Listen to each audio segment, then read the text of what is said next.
এই মুহূর্তে যেটা মানে এই যে বললেন যে কেন্দ্র থেকে যে নেতৃত্ব নিয়ে আসা, আসলে আমরা কিন্তু যে কেন্দ্রীয় নেতৃত্বটাকে কিন্তু একটু মাস্তানি ফ্লেভারে নিয়ে আসে। আমরা কিন্তু কেন্দ্রীয় নেতৃত্বকে কখনই একটা জাতীয় নেতৃত্ব হিসেবে চিহ্নিত করি না, বা আমাদের যে জাতীয় বা বড় বড় নেতারা আছে তারাও কিন্তু তাদেরকে সেভাবে লালন পালন করে না, যে আজকে সে একটা ছোট নেতা হিসেবে আছে, ছোট জায়গায় ছোট একটা শহরে আছে, কিন্তু তার যদি সেই চিন্তা বিদ্যা বুদ্ধি বা তার যদি সততা থাকে বা তার মানুষের প্রতি যে ভালোবাসা বা যা দায়িত্ব সেটা যদি সেই বড় নেতা দেখতে পায়, তাহলে তাকে যে লালন পালন করে দেশের কাজে লাগানোর যে একটা চিন্তা সেটা কিন্তু করে না, সবসময় তাকে একটা অন্যভাবে ব্যবহার করার চিন্তা করে। সেটাও কিন্তু আমাদের দেশের জন্য একটা ক্ষতিকারক হয়ে যায়। আমরা একটা ফোন নিয়ে আমি পেয়েছি আপনার কাছে। হ্যালো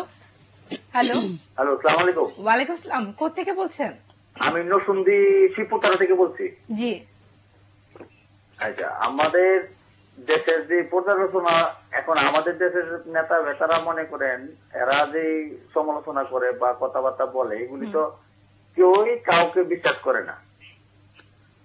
তাহলে বিশ্বাসতা কিভাবে দেশে ফিরে আসবো, এই চিন্তা ভাবনা না করলে আমাদের দেশে কোনোদিনই শান্তি আসবে না।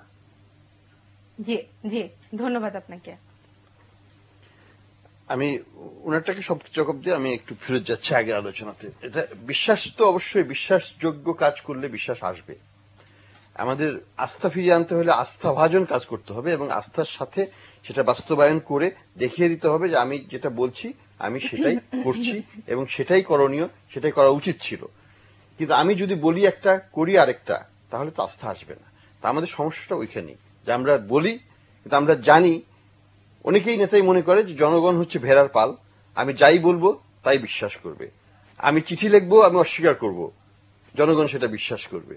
আমি মনে করব যে আমি মানে মোটামুটি ভাবে পাওয়ারে থাকার জন্য একটা কাজ করব, কিন্তু আমি জনগণকে বলবো এটা জনগণের জন্য আমি করছি। এখানে আমার প্রশ্ন রয়েছে যে জনগণই কিন্তু ভোট দিয়ে একজন মেয়র নির্বাচিত করছেন এবং যখন ভোট কেন্দ্রে যাবেন তারা, তখন কিন্তু তার আগে তারা বলছেন যে আমরা যোগ্য নেতৃত্বে ভোট দিব, কোন রাজনৈতিক দৃষ্টিকোণ থেকে ভোট দিব না। কিন্তু যখন ভোটটা দিচ্ছেন তখন কিন্তু চিন্তা করে দিচ্ছেন রাজনৈতিক দৃষ্টিকোণ থেকে, এবং তখন রাজনৈতিক একজন ব্যক্তিকে নিয়ে আসা হচ্ছে। সেখানে কিন্তু আপনি দেখবেন যে যোগ্য ব্যক্তিত্ব যে তিনি হারাচ্ছেন, যার কারণে সেই প্রভাব কিন্তু আমরা সামগ্রিক অর্থনীতির উপর আসলে নির্বাচন জিনিসটা খুবই একটা চমৎকার একটা মানে ব্যাপার। সেখানে আমি নিজেও জাতীয়ভাবে না কিন্তু আমাদের বাণিজ্যিক সংগঠনগুলিতে নির্বাচন করেছি, নির্বাচনে সবসময় একটা সক্রিয় অংশগ্রহণ করি। সেখানে কিন্তু অনেক সময় দেখেছি যে অনেক অনেক যোগ্য মানুষরা একেবারেই হেরে যায়। সে এই এবং যারা ভোট দেয় তারা কিন্তু তাদের নিজেদের স্বার্থের কারণেই কিন্তু ভোটটা দিয়ে আসে, কিন্তু সেই যোগ্য মানুষটাকে দিলে হয়তো তার স্বার্থটা অনেক বেশি কার্যকরী হতো, কিন্তু সেটা না করেও সে কিন্তু এমন একজনকে দেয় যে আসলে ভবিষ্যতে যে তার কোনো কাজই আসবে না, কিন্তু দেখা যায় তাকেই বেশি ভোট দিচ্ছে। তো ভোটের ওই নির্বাচনের সময়টা কিন্তু খুবই একটা চমৎকার একটা পুরোপুরি থাকে যে নির্বাচন করছে।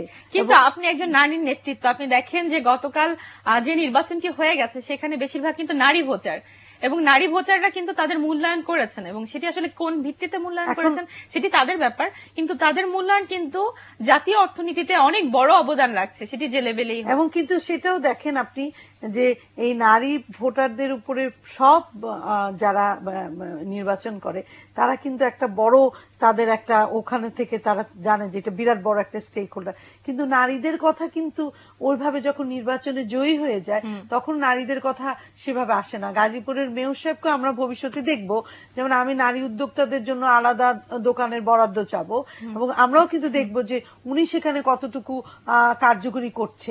কিন্তু বেশিরভাগ ক্ষেত্রে দেখা যায় তারা কিন্তু ওই নারীদের জন্য যে কমিটমেন্টটা, তারা ভোট, নারীরা কিন্তু তাদের দায়িত্ব করছে, কিন্তু তারা কিন্তু নির্বাচিত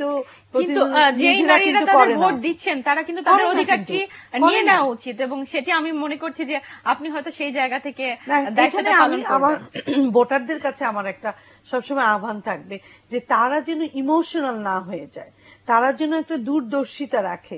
অনেক সময় আমার বাড়িতে কয়জন আসলো, আমার বাড়িতে কে এসে খেলো, আমাকে কে জড়িয়ে ধরলো, আদর করলো, একটা ভালোভাবে কথা বললো, ওটাই কিন্তু একটা ভোটারের কাছে অনেক বেশি গুরুত্বপূর্ণ হয়ে যায়। অনেক সময় কিন্তু চিন্তা করে না যে আমার সাথে যে কম কথা বললো বা কম আসলো, কিন্তু তাকে ভোট দিলে হয়তো আমার এই এলাকার জন্য বা আমার ব্যবসার জন্য ভালো হবে। এই দূরদর্শিতাটা কিন্তু অনেক সময় আমরা ভোটার হিসেবে কিন্তু আমরা আমাদের দায়িত্বটাও পালন করি। আমি একটু দর্শক ফোন নিচ্ছি, আমি ফিরছি। হ্যালো হ্যালো হ্যালো, ওয়ালাইকুম আসসালাম, কোত্থেকে বলছেন? আমি বলছি, সিলেট থেকে বলছি। সিলেট থেকে সাউন্ড কি কমাতে হবে? টেলিভিশনের সাউন্ড শুনতে পাচ্ছি। হ্যালো, হ্যাঁ আমরা শুনতে পাচ্ছি, প্রশ্ন করুন। প্রশ্ন হলো যে দুই দলের যে নেতাকর্মীরা গাজীপুরে যেভাবে কথাবার্তা বলছেন, তাহলে তো এইভাবে যদি দলীয় দুই দলের যদি নেতাকর্মীরা যদি এই শেষ না হয়, তাহলে অর্থনৈতিক তো ধ্বংস হয়ে যাবে। আমাদের গ্রামের মানুষরা সাধারণ জিনিসপত্র দর এমনি বাড়ে যাচ্ছে। জি, আমি একটু ওনার আগের প্রশ্নটা থেকে একটু আসি। সেটা হচ্ছে যে ভোট দেওয়ার সময় আমাদেরকে অনেক চিন্তা করা উচিত। এখানে বিভিন্ন দ্বন্দ্ব আসে।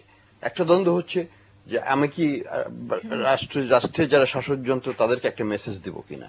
এটা কিন্তু একটা প্রচন্ড একটা ক্ষোভ থাকে যে ফরগেট অ্যাবাউট লোকাল ইলেকশন, কিন্তু আমি একটা শিক্ষা দিব আমাদের সরকারি পার্টিকে যে এখন তাদের বিহেভিয়ারের জন্য। এই এক ধরনের চিন্তা ভাবনা। কিন্তু যদি শুধুমাত্র ওই চিন্তা নিয়ে গাজীপুরের মেয়র বা ঢাকার মেয়র বা রাজশাহীর মেয়রকে আমি নির্বাচন করি, তাহলে কিন্তু আমি আমার নিজের ক্ষতি করব। আমাকে দেখতে হবে যে লোকটাকে আমি ভোট দিচ্ছি সে আসলে সৎ, নিষ্ঠাবান এবং দেশের ওই শহরের জন্য সে অতীতে কি করেছে, আগামীতে কি করবে বলে আমি আশা করি। কারণ সেখানে কিন্তু আমাদের জাতীয় দলের নেতা নেত্রীরা যে রাজশাহীর কর্মকাণ্ড করে দেবে না, গাজীপুরের কর্মকাণ্ড করবে না, সেটা কিন্তু মেয়র সাহেবই করবে। এবং আপনি যদি দেখেন যে আমাদের পুরো অর্থনীতি কিন্তু এলাকা ভিত্তিক, আপনি যদি এক একটা এলাকাকে ভাগ করেন, আপনি দেখবেন যে প্রতিটা এলাকারই কিন্তু বিশেষ বিশেষ বৈশিষ্ট্য আছে এবং পুরো সামগ্রিক অর্থনীতিতে কিন্তু এলাকা ভিত্তিক বৈশিষ্ট্যগুলোই কিন্তু গিয়ে একসাথে হচ্ছে। যার মধ্যে আপনি দেখেন গাজীপুর, আপনি দেখেন আশুলিয়া, আমরা গার্মেন্টস এর দিক থেকে কিন্তু আমি একটা কথা বলি, যে এলাকার কথাটা বলা হলো, আপনি দেখেন আমাদের বিগত দিনে বা বর্তমানেও যে মেয়ররা এসেছে, তারা তার এলাকার জন্য, প্রত্যেকটা এলাকার যে বৈশিষ্ট্য আছে, প্রত্যেকটা এলাকার কিন্তু নিজস্ব পণ্য আছে, প্রত্যেকটা এলাকার যে অর্থনৈতিক যে শক্তি আছে, সেটাকে নিয়ে মেয়ররা কতটুকু কথা বলেছে। আমি কিন্তু আপনি কিন্তু কোনো দেখাতে পারবেন না দৃষ্টান্ত যে তার এলাকার উন্নয়নের এবং পণ্য, ব্যবসা বাণিজ্য উন্নয়ন, অর্থনৈতিক উন্নয়নের জন্য তারা কতটুকু কথা বলেছে। আমি কিন্তু খুব কম সময় দেখতে পাই যে তারা কথা বলে। এবং আমি দেখেছি, আমি কিন্তু বিগত দিনে আমি গত 10 বছরে প্রতিটি বিভাগে যখনই গিয়েছি এবং জেলায় গিয়েছি, বিভাগগুলিতে প্রতিটি মেয়রের সাথে কিন্তু আমার কাজ করার অভিজ্ঞতা আছে। বিগত যে মেয়ররা ছিল, বর্তমানের সাথে হয়নি। আমি দেখেছি প্রতিবারই তারা যে কমিটমেন্ট দিয়েছে কোনোটাই তারা রাখেনি। কিন্তু সাধারণ জনগণের কি উচিত না যে যোগ্য নেতৃত্ব খুঁজে বের করতে, আসলে ব্যবসায়িক কমিটমেন্ট কার কতটুকু আছে সেটি খুঁজে বের করা, শুধুমাত্র রাজনৈতিক দৃষ্টিকোণ থেকে না গিয়ে। আমি শুনবো একটু দর্শক ফোন নিয়ে নেই। হ্যালো হ্যালো, আসসালামু আলাইকুম। ওয়ালাইকুম আসসালাম, কোত্থেকে বলছেন? এটা বরিশাল অঞ্চলের পাথরঘাটা থেকে। জি বলুন। জি জি আমরা শুনতে পাচ্ছি, আপনি প্রশ্নটি করুন। আচ্ছা, কি আপনার কথাটা আমি যেটা বলতে চাচ্ছিলাম আগে, সেটা হচ্ছে যে আমরা আশুলিয়ার কথাই ধরি বা সাভার এরিয়ার কথাই ধরি, এখানে যদি একটা ভালো একটা গুড গভর্নেন্স লোকাল লেভেলে থাকে, এক্ষেত্রে এই এরিয়াগুলো কিন্তু ইন্ডাস্ট্রিয়াল এরিয়া এবং এখানে কিন্তু লুটপাটের রাজত্ব এক ধরনের চলছে, আন্ডারওয়ার্ল্ডের অ্যাক্টিভিটি চলছে, ঝুট দিয়ে হচ্ছে, এটা নিয়ে হচ্ছে, খুন খারাপি হচ্ছে, বিচার হচ্ছে না, এই ধরনের অরাজকতা আছে। এই জিনিসগুলোকে যদি বের করে আনতে পারতো লোকাল লেভেল লিডারশিপ, এই এরিয়ার জনগণের এবং এই এরিয়ার ইন্ডাস্ট্রিয়ালাইজেশন, এই এরিয়ার চাকরি পাওয়ার সম্ভাবনা এগুলো অনেকভাবে বেড়ে যায়। আমাদের চিন্তা করতে হবে যে আমাদের লোকাল ইস্যুকে আমরা ন্যাশনাল ইস্যুর সাথে যেন আমরা না জড়াই। ভোটারদের সাংঘাতিকভাবে সেই বিষয়ে সচেতন হতে হবে। তারা কিন্তু কমপ্লিটলি ন্যাশনাল ইস্যুতে তাদের যে ক্ষোভ, তাদের যে এক ধরনের কিন্তু এই অ্যাওয়ারনেসের আশাহত জায়গাটি কে ভাব, তৈরি করবে? সেটাকে তারা লোকাল লেভেলে নিয়ে এই যাচ্ছে। অ্যাওয়ারনেসের জায়গাটি কে তৈরি করবে? এটা এই awareness- কেন্দ্রীয় এটা কেন্দ্রীয় সরকার, না, কেন্দ্রীয় সরকার করবে না, জনগণ- because কেন্দ্রীয় সরকারের তাদের ক্ষমতা এতে খর্ব হবে, সেটা তারা চাবে না। বর্তমান পাওয়ার স্ট্রাকচার এটা চাবে না। এটা জনগণের কাছ থেকে আসতে হবে, লোকাল লেভেল লিডারশিপের থ্রুতে আসতে হবে। তারাই বলবে নিজেদের স্বার্থে, দেখেন আমার ক্রেডিবিলিটি দিয়ে আমাকে আপনারা ভোট দিবেন। এবং আমি চাই না যে আমার প্রেসিডেন্ট আসুক বা আমার মন্ত্রী এসে আমাকে উদ্ধার করুক। আমি জানি আমেরিকাতে এমনও আছে, স্টেট আছে যেখানে ওবামা যেতে চাওয়ার পরেও তাকে ডিক্লাইন করা হয়েছে যে আপনি আসবেন না, কারণ আপনার সাথে আমার ভোট কাটা যাবে। This is what it is. Awami লীগের বর্তমান যে পরিপ্রেক্ষিতে লিডারশিপের যাওয়া মানে আরো ভোট কাটা যাবে। কিন্তু একটি দেশের জনগণ তারা যে কতটুকু পাওয়ারফুল সেটিকে আসলে আমাদের জনগণকে বুঝতে হবে, এবং তারা ভোট দেওয়ার ক্ষেত্রে সেই বিচক্ষণতা আসলে তাদেরকে প্রুভ করতে হবে যে একটি যোগ্য নেতৃত্ব, মেয়র পদ আসলে কতটুকু গুরুত্বপূর্ণ ভূমিকা পালন করতে মেয়র পদ পারে। খুবই গুরুত্বপূর্ণ। চায়নাতে সবগুলো মানে টপ লেভেল লিডার এসেছে যারা সবগুলো সাংহাইয়ের মেয়র থেকে এসেছে। এটা সাংঘাতিকভাবে ইম্পর্টেন্ট। প্যারিসের থেকে আসছে ফ্রান্সে। এটা হইতেই হবে, এইভাবে না হলে পরে উন্নতি হবে না। কারণ যারা আমাকে ট্র্যাক রেকর্ড দেখতে হবে যে চিটাগাং এর mayor should be national level figure, ঢাকার মেয়র বিরাট ন্যাশনাল লেভেল ফিগার হবে। আমরা তাদেরকে বর্তমান পাওয়ার স্ট্রাকচার তাদেরকে দাবিয়ে রেখেছি, তাদেরকে উঠতে দিইনি আমরা, সত্যি কথা বলতে গেলে। তাদেরকে উঠতে দিতে হবে, তা নাহলে নতুন লিডার কোথা থেকে আসবে? আমরা তো নতুন বোতলের পুরনো মতটাকেই পাচ্ছি আবার 4 বছর পর পর। এটা তো কোনো গণতন্ত্র হলো না, লেটস বি অনেস্ট। তো গণতন্ত্র যদি আনতে হয়, লিডারশিপ একটা লোকাল লেভেল আনতে হবে। জনগণের হাতেই ক্ষমতা, জনগণকে আরেকটু চিন্তা করে ভোট দিতে হবে। আমাদের জনগণ পরিবর্তন চায়, কিন্তু তারা পরিবর্তনটাকে ডাল আর বড়ি, থোরও নাই এর মধ্যে, খালি দুটার মধ্যে নড়াচড়া করতেছে, বদল করতেছে। কিন্তু তাদেরকে আরেকটু ডিসক্রিমিনেটরি হতে হবে। ঠিক আছে, আমি যদি গাজীপুরে কেউ ভালো কাজ করে থাকে, I don't care about the national leader, আমরা তাকে ভোট দেবো। আমার যদি বরিশালে মেয়র ভালো কাজ করে থাকে, যেটা আমি শুনেছি করেছে, তাকে আমি কেন হারালাম? আমি কেন আমার সরকারের প্রতি ক্ষোভ দেখাতে যে আমার লোকাল লিডারটাকে আমি হারালাম? এটা তো কোনো ভালো ভোটিং এর প্যাটার্ন নয়। ভোটিং এর প্যাটার্নে খুব সূক্ষ্মভাবে বিশ্লেষণ করতে হবে। একটা লোক ভালো লোক যদি হয়, ডাজ নট ম্যাটার সে এই দুই পার্টি থেকে আসছে কি না আসছে, আমি ভালো লোকটাকে ভোট দেব। এবং কেন্দ্র জায়গায় কিন্তু আরেকটি জিনিস, যেহেতু আমি ব্যবসা বাণিজ্য করি, বিভিন্ন জায়গায় শিল্প কারখানা আছে, সেখানে আমরা দেখেছি যে আইনের শাসনটা সেটা কিন্তু অত শক্তিশালী না। কারণ যারা কেন্দ্রীয় নেতা থাকে, মেয়র থাকে, তারা রীতিমতো একটা যা করতে চায় সেরকমই যেন করাপশনের জায়গাটি আসলে এই জায়গা থেকেই শুরু হয়। একটু দর্শক ফোন নেই। হ্যালো, আসসালামু আলাইকুম। ওয়ালাইকুম আসসালাম, কোথা থেকে বলছেন?